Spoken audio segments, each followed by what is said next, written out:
नमस्कार. निधन वार्ता समोर येते. आटपाडी पंचायत समितीचे नूतन सदस्य तसेच आवळाई गावचे उपसरपंच माननीय श्री दिलीप अण्णा हेगडे यांचे हृदयविकाराच्या झटक्याने झालेले दुःखद निधन ही अत्यंत वेदनादायी आणि मन हेलावून टाकणारी घटना आहे.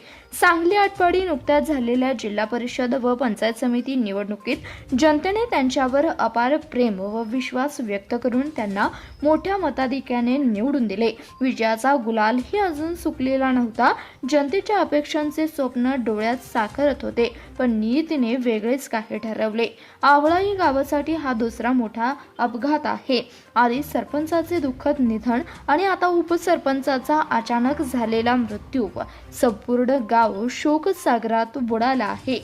तृतीयपंथी उमेदवार म्हणून समाजातील सर्व घटकांना एकत्र आणत त्यांनी लोकसेवेचा नवा आदर्श निर्माण केला. जनतेने त्यांना दिलेला कौल हा परिवर्तनाचा, विश्वासाचा आणि सन्मानाचा होता.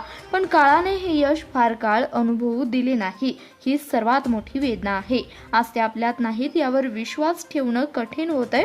त्यांचा साधेपणा, जिद्द आणि समाजासाठी झटण्याची तळमळ कायम स्मरणात राहील. ईश्वर त्यांच्या पवित्र आत्म्याचा चिरशांती देवो आणि त्यांच्या कुटुंबियांना व समर्थकांना हे दुःख सहन करण्याचे शक्ती देवो हीच त्यांना भावपूर्ण श्रद्धांजली.